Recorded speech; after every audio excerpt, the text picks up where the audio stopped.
This week, world gas price increases jeopardize our budgets. They don't even want to give you the prices. Yeah. So that's the situation. I discover suspicious packages in team members' drawers. I'm not being funny. And finally, I go hungry.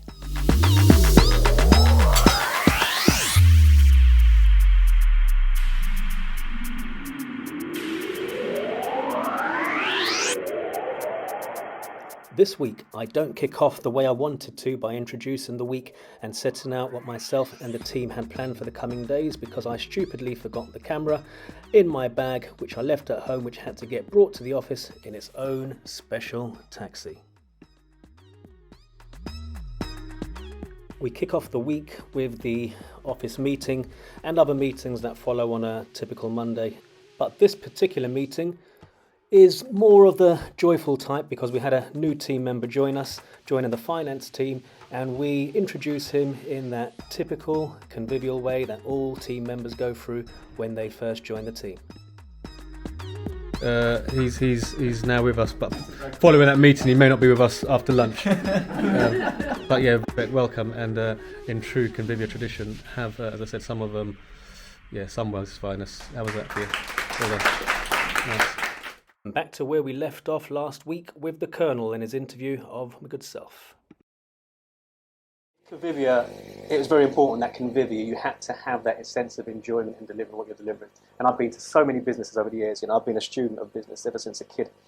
And if I go to a hotel, most people are seeing, the fantastic lobby, the sparkle of the marble. I'm looking at the staff and I'm looking at what happens behind the scenes. There's so many hotels I've visited, and before I leave, I've had tours of the back rooms. That's like a routine thing for me when I go on holiday. My wife thinks I'm mad. Most people are on deck chairs. I'm in the back room of the restaurants because I just want to see the staff, and you can tell from the delivery that you're getting at the front end that these particular individuals really enjoy what they're doing, and you can't escape that in the service that's being delivered. If the staff enjoy it, the end user is going to enjoy the experience as well. So conviviality was supposed to embody all of that, and it had to be in every single thing that we touch. So who is the end user? You talk about conviviality. Yeah. Who's having the fun? Our end users, and what we're doing now, has to be our tenants. Okay, so if the tenant has an experience, if the tenant's enjoying living where they're living, if the tenant feels enthused, energized, excited about where they live, then we've succeeded. If they don't, then, to be completely frank, we failed in our mission, and our philosophy isn't flowing through to our end product. So our end user is the tenant in this case. But that's the obvious end user. There's multiple end users for us. Our staff are end users because they are the ones delivering that product. So in a funny kind of way, we have to make sure that everybody is enthused and engaged. The staff enthused, hence why I talked about the conviviality, having fun. The tenant must be enjoying it. Our suppliers must enjoy our relationship. Everyone needs to enjoy the relationship with us, because that is conviviality, and it will always show up in our end product. And I suppose, we deliver a number of end products. There's an end product for the tenant, there's an end product for the staff, there's an end product for our suppliers, there's an end product for anybody who has a relationship with us. So the essence has to be there in every facet of what we do. So, you spoke about the tenants, and we'll pick up on what Convivia does in more detail later. So if you talk about philosophy and a vision, so if the people are having fun are the tenants, what is your vision for the tenants in a Convivia building? Fun is clearly something, or excitement, energy, conviviality is something which is trite as far as I'm concerned when it comes to us and what we deliver. But the tenant needs to be, I don't want to say empowered as such, but they need to be improving.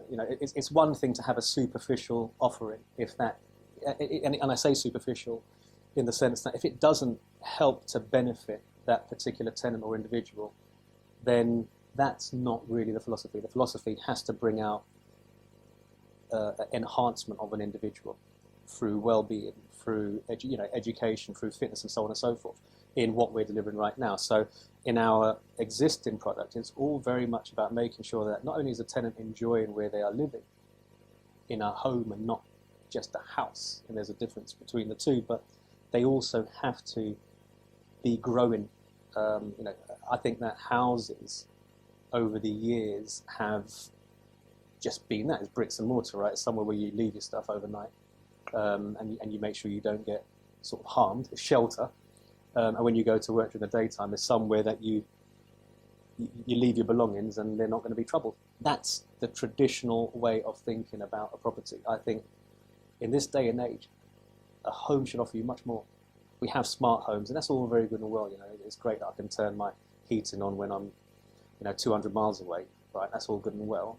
That's a lifestyle thing, but I think a home should be doing far more for you nowadays. It should enable you to develop yourself. It should work for you. You should be growing on a daily basis, and your home, we certainly possess the technology nowadays to enable our homes to do far more. And this is why I describe Convivia as a prop tech company, because the tech is so important in making sure that the home can be used to its maximum potential. The home is nothing more than a vehicle as far as I'm concerned, and as a vehicle it can take you somewhere, it can do a number of things for you, and we at Convivia, and our focus has been on developing that tech to make sure that that home can, as I say, enhance your well-being, enhance your, if it's self-help, it should be making you grow.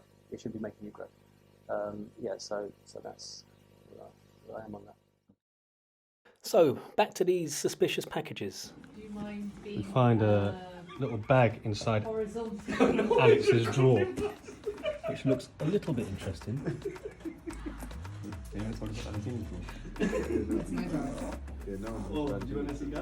Alex, you want to come and explain what your little bag is? No, I think Valentina's in the looking at drawer. So hold on a minute. Hold on. There's more. Hey, no, in fact, hold on a minute. You've got stuff as well. Yeah, but that's a secret. You've got a secret It stash. cannot be Well, it usually is secret until the police arrive. It cannot be filmed. What's this? What is this? I'm not gonna say it. I can be fired. Wait, what is this? See, this is what we have to do. Somebody else's children. No, not being funny. I'm not being funny. I promise it's legal.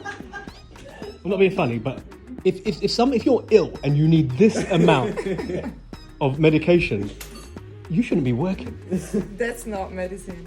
Why is it? Is it vitamins? I cannot tell. Okay. Okay. No, it's creatine and vitamins Creatine. that I stopped taking because I wasn't bothered. So that is going to be.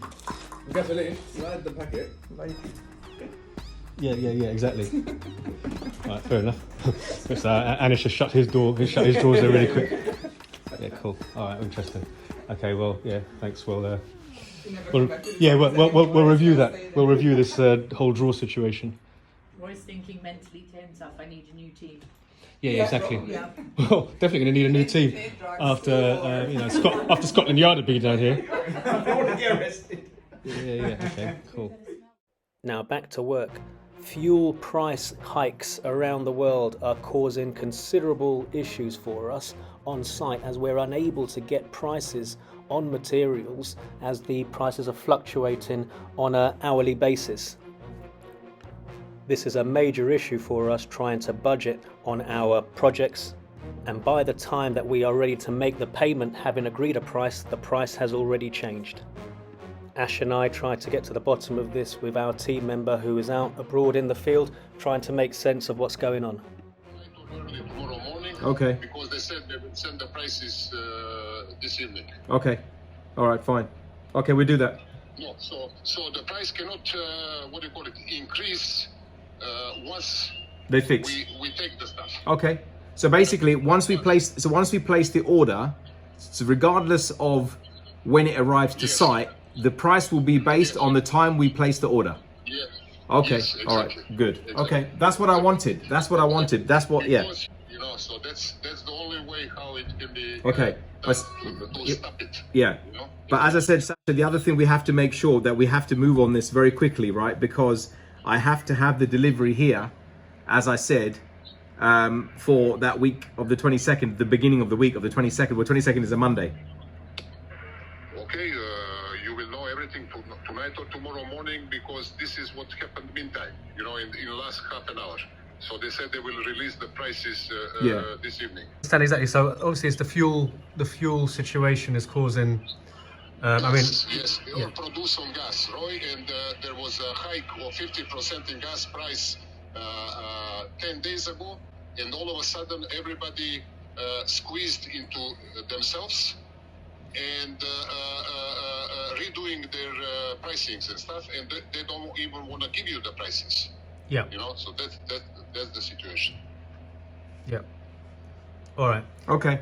But there's a chance now we can lock in a price. Someone will give us a. Everybody's doing their own calculations. But what you're saying is, but what you're saying now is that either tonight or by tomorrow, you can fix and guarantee the price. Yes. 100%, yeah? Whatever the price is, I can fix it and guarantee it. And you're 100% sure, yeah? Yes, I'm 100%. Okay. Listen, I was told from the factory they will send the prices tonight. Fine. Okay.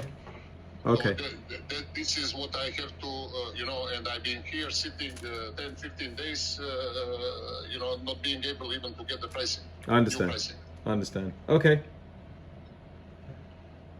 Okay. Thank you, mate. Nice. All right, we speak later. Thank you. Cheers. Thanks, Sasha. Thanks. Bye. So the problem is, due to the worldwide cost increases of fuel, the manufacturing cost of plasterboard, as one example, is rising daily.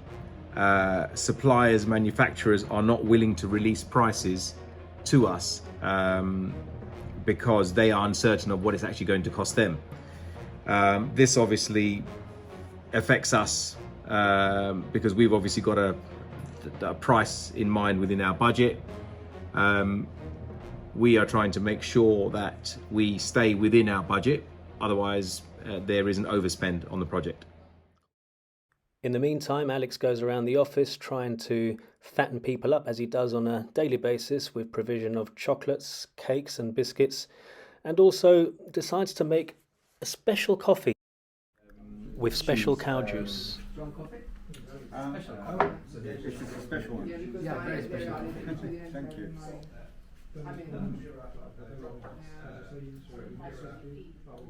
That's good. I bet it does.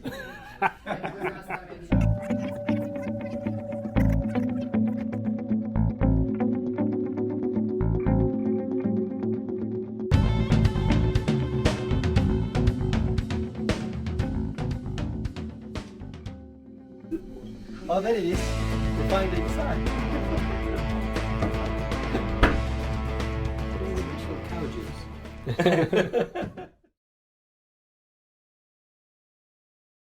Yeah, so basically, I need the best possible speed. So all of the technology that we're putting into the building, there's nothing on the infrastructure of the building. It's all app-based or Wi-Fi-based, phone-based. So just need to make sure that there is sufficient bandwidth, I suppose, so for people to be able to use the internet without interruptions. There will be streaming, there will be all sorts going on, right? So all of that, exactly. So as we look at future buildings, we need to make sure that the buildings are totally future-proof and able to handle the new technology that we're bringing out, not just now, but we also have to think about the future. So we have discussions with the team and also those responsible for delivering the hardware and the fibers that will come into the building to make sure that we have uninterrupted, fast broadband speeds to enable the residents to enjoy the benefits of the technology. Oh, he's got his lady socks on. The corridor challenge is not something that's taken very lightly by some of the team, especially Anish. Not wanting to be outdone by Alex, he wanted to have a couple of trial attempts and try and improve his time before he finally laced up and decided to go for his final run, and let's just see how that all worked out.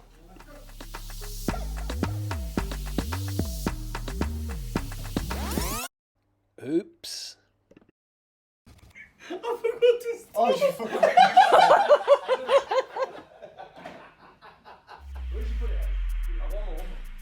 And obviously competitive Anish wants to try one last time. Let's see if Alex can get it right this time and work out how to stop a clock. Usain Bolt? Ready?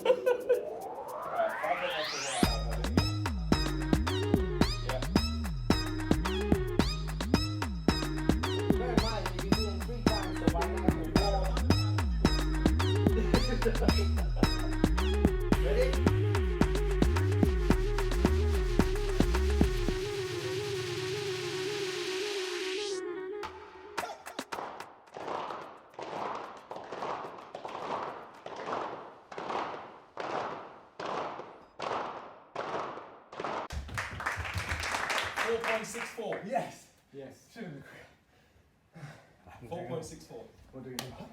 Get it. Get it. So just finished a meeting in London with a landowner. Wants to talk about potential opportunities with us, me and Ash. So yeah, great day, another great opportunity. Someone else who buys into what we're doing. And off we then went to meet our lawyer as we close what's been a very protracted acquisition of a fantastic site that we can't wait to share with you. And how better than to close off the week with such discussions than in the plush surroundings of a fine London restaurant.